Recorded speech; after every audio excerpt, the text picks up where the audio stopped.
প্রিয় শিক্ষার্থীরা আসসালামু আলাইকুম। ডিজিটাল ডিভাইস অংশ থেকে কুমিল্লা বোর্ড 2024 এর প্রশ্নটি সমাধান করব। স্ক্রিনে তোমরা প্রশ্নটি দেখতে পাচ্ছ। আমরা প্রশ্নটি আবার বড় করে দিয়েছি। এখানে দুটো চিত্র দেওয়া আছে, একটি লজিক চিত্র 1 আর একটি লজিক চিত্র 2।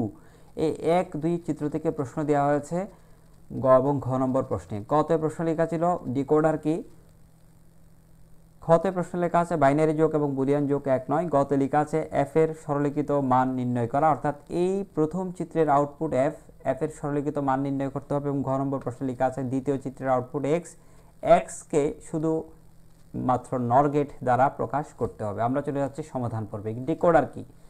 যে ডিজিটাল বর্তনীর সাহায্যে কম্পিউটারে ব্যবহৃত ভাষাকে মানুষের বোধগম্য ভাষায় রূপান্তরিত করা হয়, অর্থাৎ কোডেড ডাটাকে আনকোডেড ডাটায় পরিণত করা হয়, তাকে ডিকোডার বলে। ডিকোডারের অনেকগুলো সংজ্ঞা রয়েছে, তোমরা যে কোনো একটি বলতে পারো। অর্থাৎ n থেকে 2 পাওয়ার n সংখ্যক আউটপুট পাওয়া যায় যে সার্কিটে, তাকে ডিকোডার বলে। অথবা যে ডিজিটাল বর্তনী কম্পিউটারের ভাষাকে মানুষের ভাষায় রূপান্তর করে, তাকে ডিকোডার বলে। অথবা কোডেড ডাটাকে আনকোডেড ডাটায় রূপান্তর করে, তাকে ডিকোডার বলা যায়। খ নম্বর প্রশ্নটি ছিল বাইনারি যোগ এবং বুলিয়ান যোগ এক নয় কেন, ব্যাখ্যা করো। দেখো, বাইনারি যোগে দুটি বিট যোগ করলে যোগফল সাম এবং ক্যারি নির্ণয় করা যায়। অর্থাৎ বাইনারি যোগের ক্ষেত্রে 1 + 1 = 10 হয়, অর্থাৎ 1 + 1 = 10 হয়। এটি বাইনারি যোগ সাধারণ যোগের মতোই। সাধারণ যোগে যেরকম 1 + 1 যোগ করলে 2 হয়, এখানেও 1 + 1 যোগ করলে 2 এবং 2 এর বাইনারি মান 10। এটি সাধারণ বাইনারি যোগ। অন্যদিকে বুলিয়ান যোগ দ্বারা বুলিয়ান অর অপারেশন বা যৌক্তিক যোগের ফলাফল প্রকাশ করা হয়।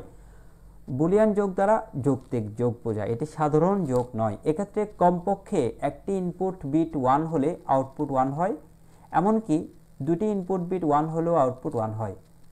সেজন্য বলা হচ্ছে বুলিয়ান যোগের ক্ষেত্রে 1 + 1 = 1। আমরা একটু দেখে নিচ্ছি বাইনারি যোগের ক্ষেত্রে কীরকম করে কাজটি করা হয়। একটি সত্যক সারণী দিয়ে আমরা দেখিয়েছি বাইনারি যোগের যদি দুটো চলক a এবং b হয়, তাদের সম্ভাব্য মান যদি 0 + 0 হয়, 0 + 1, 1 + 0, 1 + 1 হয়, তখন ফলাফল 0 + 0 = সাম মানে যোগফল। এই সাম মানে হলো যোগফল, যোগফল 0, এবং ক্যারি মানে হলো হাতে থাকা অঙ্ক। হাতে থাকা কোনো অঙ্ক নেই, সেজন্য 0। দ্বিতীয় সারিতে 0 + 1 = 1 হবে, হাতে কোনো অঙ্ক নেই, সেজন্য 0। তৃতীয় সারিতে 1 + 0 = 1 হবে, ক্যারির মান এখনো 0। চতুর্থ সারিতে খেয়াল করো 1 + 1 = সাম কিন্তু 0, সেজন্য ক্যারি এখানে 1 লেখা হয়েছে। সাম 0, ক্যারি 1, অর্থাৎ 1 + 1 যোগ করলে 1 0 হয়। 1 0-তে 0 কিন্তু সাম, এবং এই 1টি হলো ক্যারি, তাকে ক্যারিয়ার কলামে লেখা হয়েছে। তাহলে বাইনারি যোগে 1 + 1 যোগ করলে 1 0 হয়। 1 0-কে সাম এবং ক্যারি লেখার কারণে এখানে উল্টো করে লেখা হয়েছে। আমরা চলে যাচ্ছি বুলিয়ান যোগের ক্ষেত্রে সত্যক সারণী কেমন। দেখো, বুলিয়ান যোগ দ্বারা যৌক্তিক যোগের অপারেশন a + b অর অপারেশনকে বোঝায়। এক্ষেত্রে দুটো ইনপুটের মধ্য থেকে কমপক্ষে একটি ইনপুটের মান 1 হলে আউটপুট 1 হয়। তৃতীয় সারিতে দেখো 1 0, কমপক্ষে একটি 1, আউটপুট 1। চতুর্থ সারিতে 1, দুটোই 1, দুটো ইনপুট 1 হলো আউটপুট 1 হয়। অর্থাৎ আমরা বলেছিলাম বুলিয়ান যোগের ক্ষেত্রে 1 + 1 = 1 হয়, অর্থাৎ দুটি ইনপুট 1 হলো আউটপুট 1 হয়। এখানে কিন্তু দুটো ইনপুট 1 হলে 1 0 হয় বাইনারি যোগে। তো এই ছিল বাইনারি এবং বুলিয়ান যোগের পার্থক্য, দুটো সম্পূর্ণ আলাদা জিনিস। গ নম্বর প্রশ্নে বলা আছে এফ এর সরলীকৃত মান নির্ণয় করতে। আগে তো ভাই এফ এর মান নির্ণয় করতে হবে, আমরা সার্কিটটি নিজেরা ড্র করব। সার্কিটটি ড্র করতে গিয়ে আমরা যেটা দেখেছিলাম, সেখানে দুটো ইনপুট ছিল, একটি ইনপুট এ আর একটি ইনপুট বি। সেজন্য আমরা এ এর জন্য একটা রেখা, বি এর জন্য একটা রেখা টেনে ফেললাম। সবার আগে দুটো রেখা টানলাম, একটা ইনপুট এ বোঝাচ্ছে, অন্যটা বি বোঝাচ্ছে। আমাদের সমীকরণে কিন্তু এর সাথে একটা নট গেট যুক্ত ছিল চিত্রের মধ্যে। এই নট গেটকে বোঝানো হয় এ প্রাইম বা এ বার দ্বারা, আর চিত্রে বোঝানো হয় এরকম একটি ত্রিভুজ এঁকে তার মাথায় একটা বৃত্ত দিলে নট গেট। এইটি নট গেট সম্পর্কে আমরা ভিডিও দিয়েছি আমাদের চ্যানেলে, তোমরা মৌলিক লজিক গেটগুলো ভালো করে দেখে ফেলবে, তাহলে or gate, and gate, not gate ভালো করে বুঝতে পারবে। দেখো, নট গেট যখন হয়ে যায়, এর সাথে যখন আমরা নট গেট যুক্ত করি, তখন ফলাফলটা হয়ে যায় এ বার। এ বারের জন্য আমরা এই রেখাটি টেনে দিচ্ছি এখানে। তাহলে এই লজিক গেটটি দ্বারা এর মানকে এবারে কনভার্ট করে ফেললো, অর্থাৎ নট গেট করে ফেললো। এই লাইনটি হলো এ বার। তাহলে প্রথম রেখাটি এর মান, দ্বিতীয় রেখাটি এ বারের মান, তৃতীয় রেখাটি বি এর মান আগে থেকে আছে। এবার আমরা চলে যাচ্ছি আমাদের চিত্রের মধ্যে। চিত্রে আমরা দেখতে পেয়েছিলাম একটি অর গেট ছিল, যে অর গেটের সমীকরণ a + b। একটু আগে তোমরা দেখেছো অর গেট। অর গেটের চিত্র হচ্ছে এরকম একটি বাঁকানো চিত্র, এটিকে অর গেটের চিত্র বলা হয়। এই চিত্রটির সমীকরণ হচ্ছে যে প্লাস এই প্রতীকটি দ্বারা অর অপারেশন বোঝায়, এবং চিত্রটি এরকম। এই অর অপারেশনের দুপাশে দুটো ইনপুট রয়েছে, একটি এ একটি বি। আমরা এ থেকে একটা রেখা টেনে দিলাম, আরেকটি রেখা টেনে দিব এ বি থেকে, এই লাইনটি বি, বি থেকে একটা রেখা টেনে দিলাম, তাহলে হয়ে গেল এ প্লাস বি। দেখো এই চিত্রের মধ্যে কিন্তু এর পাশে একটি নট গেট যুক্ত ছিল, এই অর গেটকে নর গেট করে ফেলা হয়েছে। অর গেটের উপর যখন আমরা বার টেনে দিই তখন নট গেট বোঝায়, এবং চিত্রে নট গেট মানে হলো অর গেটের মাথায় একটা বৃত্ত যোগ করা হয়। অর গেটের সাথে যখন আমরা নট গেট যুক্ত করি তখন এই নর গেটটি তৈরি হয়। যখন নর গেট তৈরি হয়ে যায় তখন কিন্তু এই ত্রিভুজটি এখানে থাকে না, থাকে মাত্র বৃত্তটি। খেয়াল করো, আবারও বলছি, অর গেটের সাথে নট গেট যুক্ত করে নর গেট করা হয়। যখন নর গেট করা হয় তখন শুধুমাত্র অর গেটের সাথে শুধু বৃত্তটি দেওয়া হয়। যখন নট করা হয় তখন সমীকরণে বার দিলে নট গেট বোঝায়, অর্থাৎ পুরো লজিক গেটটি এখন অর গেট ছিল, এখন নর গেট হয়ে গিয়েছে। সমীকরণ এ প্লাস বি হোল বার, চিত্র এ, এটি নর গেট। আচ্ছা, এই নর গেটের ফলাফল তাহলে এ প্লাস বি হোল বার। এবার আমরা আরেকটি অংশের মধ্যে চলে আসবো, এই অংশটি করা এদিকে নিয়ে আসছে। এরপর এদিক থেকে এটা কার মান, এই যে রেখাটা টানলাম এখন, এটি হলো এ বার থেকে একটা রেখা নিয়ে যাচ্ছি, অর্থাৎ এ বার থেকে একটা ইনপুট নিয়ে যাচ্ছি। এই দুটো ইনপুট মিলে অর্থাৎ এ প্লাস বি হোল বার এবং এদিক থেকে এ বার, এই দুটো মিলে একটা অর গেট। এই অর গেট আগের মতো আঁকলাম, এই বাঁকানো চিত্রটি অর গেট। অর গেটের তাহলে আবার একটা বিষয় বলে রাখি, সেটা হচ্ছে যে অর গেটে কমপক্ষে দুটি ইনপুট থাকে, শুধুমাত্র নট গেট ছাড়া বাকি সকল লজিক গেটে দুই বা ততোধিক ইনপুট থাকে। তাহলে একটা ইনপুট কি এ প্লাস বি হোল বার, এখানকার যে ফলাফল সেটি এখানে আসলো। আরেকটি ইনপুট আসছে এ বার, এই দুটোকে অর গেট দ্বারা যুক্ত করা হয়েছে। অর গেট মানে কি, প্লাস প্রতীক বোঝায়। তাহলে আমরা এই প্লাস প্রতীক দিয়ে প্রথম অংশের মধ্যে এ প্লাস বি হোল বার, এই মানটি এই রেখাটি দ্বারা এই মানটিকে বোঝায়, এই রেখাটি দ্বারা কি বোঝায়, এ বারকে বোঝায়, এ বার, আর এই প্লাস চিহ্ন দ্বারা এই অর গেটকে বোঝায়। তাহলে এই অর গেটকে কিন্তু ওরা আবার কি করে ফেলছে, এই পুরো অর গেটটাকে এই অংশ এবং এই অংশ মাঝখানে অর গেট, সেটিকে আবারও নট করেছে। তো নট খেলে আবারও এই বৃত্তটি দিতে হবে, সমীকরণের উপর কি দিতে হবে, বার দিতে হবে। বাচ্চারা ভালো করে খেয়াল করো, এখানে কিন্তু অর গেটের সাথে যখন আমরা এই নট যুক্ত করি তখন সমীকরণে রেখা টেনে দিতে হয়, এটি পূরক, এটি কমপ্লিমেন্ট, এটি নট গেট।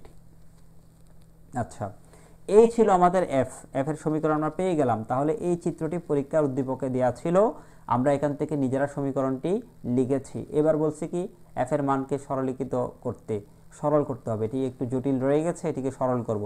তো সরলীকরণের ক্ষেত্রে কি করতে হয়, কমন নিতে হয়, অথবা বুলিয়ান অ্যালজেব্রার প্রয়োগ করতে হয়, অথবা ডি মর্গানের উপপাদ্য প্রয়োগ করতে হয়। আমরা কি কমন নেওয়া যাচ্ছে এখানে, কারণ এখানে রেখা দিয়ে তারা আবদ্ধ আছে, এই রেখাগুলোকে আগে ভাঙতে হবে। এই রেখা ভাঙা এটা কি, ডি মর্গান উপপাদ্য। আমরা ঠিক আগের ক্লাসে ডি মর্গানের উপপাদ্য নিয়ে ভিডিও দিয়েছি চ্যানেলে, তোমরা ডি মর্গানের উপপাদ্য কিভাবে ভাঙা হয় সেটি দেখবে। ডি মর্গানের উপপাদ্য কি বলে, দুই বা ততোধিক চলকের যৌক্তিক যোগ এর পূরক হলো তাদের পূরকগুলোর যৌক্তিক গুণ। অর্থাৎ সিম্পল ম্যাথ, রেখা ভাঙতে হবে, রেখা ভাঙলে যে জায়গায় রেখাটি ভাঙবো সেই জায়গায় যৌক্তিক যোগ থাকলে যৌক্তিক গুণ হয়ে যাবে। আমরা রেখা কোথায় ভাঙবো, কিভাবে বুঝবো স্যার, দেখো এ প্লাস বি এর উপর একটি রেখা অলরেডি দেওয়া আছে, আবার এইদিকে এ এর উপর একটি রেখা দেওয়া আছে, তাহলে রেখা নাই কোন জায়গায়, এ প্লাস এর উপরে, এবং উপরের রেখাটিকে ঠিক এই জায়গায় ভাঙলে অর্ধেক অংশ এ প্লাস বি হোল বারের উপর আরেকটা বার হয়ে যাবে, এ বারের উপর আরেকটা বার হয়ে যাবে, ঠিক এই জায়গায় ভাঙবো। আমরা ভেঙে দিচ্ছি রেখাটাকে, আমরা সমীকরণটিকে আবার লিখলাম, রেখা ভাঙলে কি হয়, ডি মর্গানের উপপাদ্য, সেক্ষেত্রে কি হয়, অর গেট এন্ড গেট হয়ে যায়, এই যে প্লাস সেটি কি হয়ে গেছে, ইনটু হয়ে গেছে। ক্লাসটি কিন্তু দীর্ঘ হবে, কিছু করার নেই, কারণ তোমাদেরকে বুঝিয়ে আমি সামনে অগ্রসর হচ্ছি, অন্যান্যদের মতো শুধু এমনি লিখে দিলাম এমনভাবে করছি না। তো এ প্লাস বি লিখেছি, প্লাস এখানে এ প্লাস বি যাই ছিল তাই, এই রেখাটি ভাঙবো, রেখা ভাঙলে চিহ্ন পরিবর্তন হবে, অর গেট হয়ে যাবে প্লাস, এই অর গেটটি হয়ে যাবে এন্ড গেট, গুণ হয়ে যাবে, যৌক্তিক যোগটা যৌক্তিক গুণ হয়ে যাবে। এরপর এই রেখা আগের মতো আছে, এই এ বারও আগের মতো আছে। কি করেছি মাত্র, এই অর গেটকে এন্ড গেট করেছি, কেন, এই উপরের রেখাটিকে ভাঙবো তাই। উপরের রেখাটিকে ভাঙলে কি হবে, এই রেখাটি এখানের একবার আসবে, এখানে একবার আসবে, এই তো প্রথম অংশের একবার, দ্বিতীয় অংশের উপর একবার, দুইবার দিয়েছে। সিম্পল ম্যাথ, রেখা ভাঙলে সাইন পরিবর্তন হবে, রেখাটি আলাদা হয়ে যাবে। এবার আমরা একটা সূত্র জানি, সেটা হচ্ছে বুলিয়ান উপপাদ্য। বুলিয়ান যে মৌলিক স্বীকার্য বা মৌলিক উপপাদ্য রয়েছে সেখানে কি বলা আছে, সেখানে বলা আছে এ ডাবল বার সমান এ, কি বলছি, এ ডাবল বার সমান এ, কোথাও যদি এ ডাবল বার থাকে তাকে এ আকারে লেখা যাবে, আমাদের এখানে আছে না, আছে, এ ডাবল বারটা কি হয়ে গেল, এ হয়ে গেছে। এরপর এখানেও তো পুরোটাকে এ প্লাস বিটাকে যদি আমি এ মনে করি, কয়টা রেখা আছে, দুটো রেখা আছে, তো দুটো রেখা থাকলে এই রেখা রেখা কাটাকাটি চলে যাবে, অর্থাৎ এটা সূত্র বুলিয়ান অ্যালজেব্রার মৌলিক উপপাদ্য। তাহলে এই এ ডাবল বার সমান এ হয়, সেজন্য এই দ্বিতীয় অংশের প্রথম অংশের মধ্যে এ ডাবল বার সমান এ হয়েছে, পুরোটা এ মনে করলে বারবার কেটে গেছে, যা ছিল তাই। এবার কি করব তোমরাই দেখতে পাচ্ছ। এবার কি করব, এটা যদি তোমরা না পারো তাহলে তোমরা ক্লাস 10-এ ভর্তি হয়ে যাও ইচ্ছে করে, কারণ এখানে গুণ করতে হবে। কি করতে হবে? গুণ করতে হবে। এ দিয়ে যখন একে গুণ করব এ ইন্টু এ হবে, সমান দিলাম আগে, এ দিয়ে একে গুণ করলাম এ ইন্টু এ হয়েছে, প্লাস প্লাসের জায়গায় থাকবে। এ দিয়ে বিকে গুণ করলে কি হবে বাচ্চারা? 2 হবে নাকি এ বি হবে? এ বি হবে। এবার তোমরা আরেকটা সূত্রের মুখোমুখি হয়ে যাও, সেটা হচ্ছে কি জানো? সেটা হচ্ছে অ্যান্ড গেট। অ্যান্ড গেটে এটাও যদি 1 হয়, এটাও যদি 1 হয়, 1 ইন্টু 1 সমান কি 1, তাহলে এ ইন্টু এ সমান এ, এটা একটি বুলিয়ান উপপাদ্য। A into A equal to A, Boolean যে গুণের উপপাদ্য রয়েছে, গুণের উপপাদ্যের মধ্যে লেখা আছে 1 into 1 equal to 1, A into A equal to A, সেজন্য এই দুটো এ থেকে গুণ করে একটা এ হয়েছে। এখানে তো এ ইন্টু বি, তাই যা আছে তাই থেকে যাবে। এবার আমরা কি করব? কমন নিব। কোথায় কি কমন যায়? এ কমন যাবে, এখানেও এ আছে, এখানেও এ আছে, এ কমন নিয়ে ফেললাম, সমান দিয়েছি, এ কমন নিব, এ চলে গেলে 1 থাকবে, এ চলে গেলে বি থাকবে। এবার আমরা আরেকটা সূত্রের মুখোমুখি হয়ে যাই, সেটা কি? সেটা হচ্ছে যে কোনো চলক প্লাস 1 ইকুয়াল টু কিন্তু 1, এ প্লাস 1 ইকুয়াল টু 1, তাহলে এই ব্র্যাকেটের অংশ থেকে কি পাবো? মান 1 পাবো। 1 ইন্টু এ সমান গুণ করলে এ হবে। এই ছিল আমাদের সরলীকৃত মান। এত বড় একটি সমীকরণকে সরলীকরণ করার পর কি পেয়েছি আমরা? এ পেয়েছি। এই ছিল সরলীকরণ। ঘ নম্বর প্রশ্নের সমাধান পর্বে চলে যাচ্ছি। গ নম্বর চিত্রটি দেখে কি তোমাদের ভয় লাগছে? মোটেও না। তোমরা চেনো তো এটা কোন লজিক গেট? এটা হচ্ছে এক্স অর গেট। আমরা এক্স অর গেট নিয়ে ভিডিও দিয়েছি চট্টগ্রাম বোর্ড 2017-তে এই প্রশ্নটি আসছে, XOR gate, XNOR gate নিয়ে আমরা ঠিক আগের ভিডিওতে চট্টগ্রাম বোর্ড 2017-এর প্রশ্নটি আলোচনা করেছি, এক্স অর গেট। আসো, এক্স অর গেট কাকে বলে? এই যে অর গেট, কিন্তু এই বাঁকানো চিত্রটা অর গেট। তো অর গেটের সাথে যখন এরকম একটা অর্ধবৃত্ত এঁকে দেওয়া হয় তখন তাকে কি বলে? এক্স অর গেট বলে। আচ্ছা, এটি একটি এক্স অর গেট। এই এক্স অর গেটে কি কি ইনপুট আছে? পি এবং কিউ আছে। এই দিক থেকে পি গেল একটা ইনপুট, এদিক থেকে আরেকটা ইনপুট কিউ গিয়েছে। তাহলে এটাকে কি লিখবো? এ পি এক্স অর কিউ লিখবো। স্যার এক্স অর গেটের প্রতীক কি? এটা তো লজিক চিত্র। সমীকরণ কিভাবে লিখে? সমীকরণ লিখে এই প্লাসটাকে, অর গেটের কি ছিল? প্লাস ছিল। এই প্লাসটাকে যখন সার্কেল করে দিই, এরকম করে বৃত্ত করে দেই, তখন তাকে এক্স অর পড়া হয়। কি পড়া হয়? XOR. তাহলে দুটো ইনপুট, একটা পি একটা Q, P XOR Q দিলাম। আচ্ছা, এটা কোন লজিক গেট? Or gate. এখানে তো সিম্পল ম্যাথ, রকেট সায়েন্সের দরকার নাই। এটি পি প্লাস কিউ। এটা কি? P plus Q. Or gate, or gate মানে যৌক্তিক যোগ, যৌক্তিক যোগের দুইটা ইনপুট, একটি পি একটি কিউ। আচ্ছা, এই দুটো অংশ মিলে এখানেও অর গেট হয়েছে, তাহলে এই দুটোটাকে যোগ করে দিব। যোগ করে দিয়েছে এক্স, এটি ফাইনাল আউটপুট এক্স।